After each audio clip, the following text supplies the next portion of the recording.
In example 2 here, we want to write the double integral that gives the area common to r equals 3 cosine theta, that is this circle along the x-axis, and r equals 1 cosine theta, which is the cardioid here along the x-axis.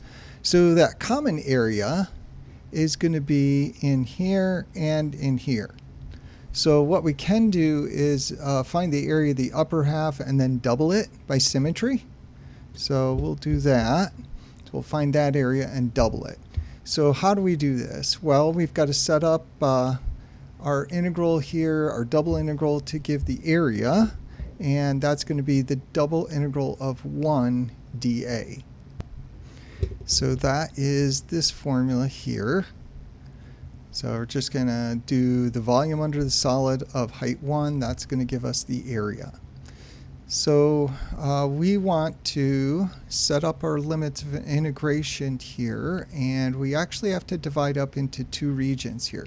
Because remember, to determine your R limits of integration, you start with a general radial segment. And that general radial segment, if we let it sweep across the region, here it's hitting on the cardioid, 1 plus cosine theta, but then here it's hitting on the circle. So we actually have to divide this into two regions here at that angle there, which looks like it's pi over 3, but we'll actually have to find it. So we can call, let's call this one region 1, and then this guy we'll call region 2. So we are going to break this up and do the double integral over region 1 of 1 dA, and then add to that the double integral over region 2 of 1 dA. Okay, so concentrating on region 1 here, we draw a general radial segment. The inner endpoint is here at 0, and then the outer endpoint all along region 1 is on the cardioid, r equals 1 plus cosine theta. And so that much we can do. So draw a general radial segment. The endpoints give your R limits of integration. So this will be integral of 1. dA is r d theta. That's our area element in polar coordinates. And then our R limits of integration, inner endpoint 0, outer is 1 plus cosine. So this will be from 0 to 1 plus cosine theta. And then our theta limits of integration, so we let that radial segment sweep over the region, starts at theta equals 0, and then ends at that angle. So we've got to find that angle where they intersect. So this point of intersection is where 3 cosine theta is equal to 1 plus cosine theta. So we'll set those guys equal. So 3 cosine theta is equal to 1 plus cosine theta. And then bring this cosine over as a negative, so 2 cosine theta is equal to 1.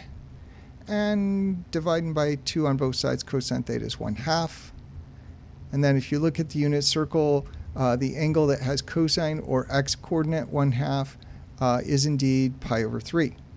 The first quadrant angle anyways. So this is pi over 3. So then our theta limits of integration, the limiting positions of the segment that touches on the area, 0 and pi over 3. So that's region 1. And then for the second region, again, double integral of 1 r d theta. And start out by drawing our general radial segment. So from 0, and then it touches out here on the circle, 3 cosine theta. So inner and outer endpoints there give your R limits of integration.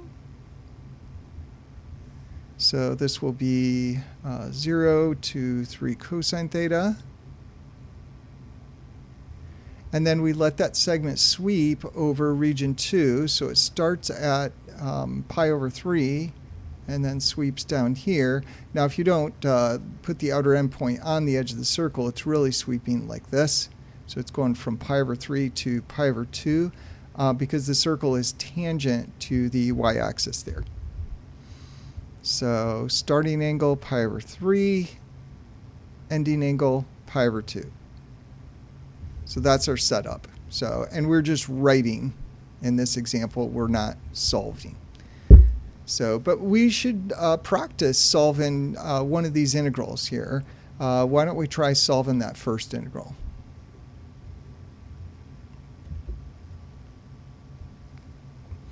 So let's see. So this first integral, we integrate r here with respect to r. We get r squared over 2. So this will be integral 0 to pi over 3.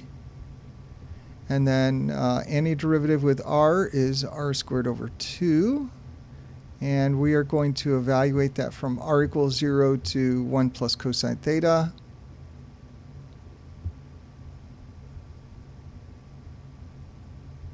And then we integrate d theta.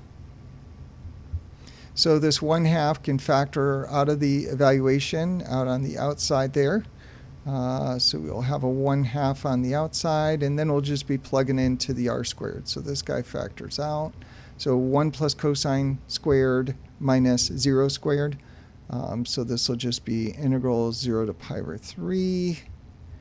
And then 1 plus cosine theta squared d theta. And then we'd want to FOIL that out. So that's 1 plus cosine times 1 plus cosine.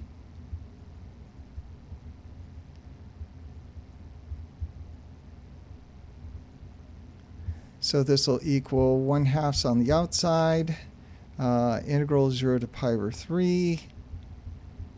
And then first terms here, 1 times 1 is 1. Outer terms cosine theta, inner terms cosine theta, so plus 2 cosine theta. And then last terms cosine squared theta d theta. And then antiderivative there is cosine theta, just theta. Antiderivative there is 2 sine theta. And then for the cosine squared, we have to use the half angle identity.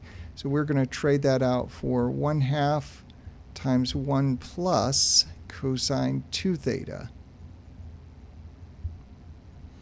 And then to integrate the 1/2, we get 1/2 theta. To integrate the cosine 2 theta, we get 1/2 sine 2 theta. Then we can plug in our pi over 3 and 0 and subtract. So a little bit of work there, dealing with half angle identities. So yeah, these will be some of the trig identity strategies that you used in Calc 2.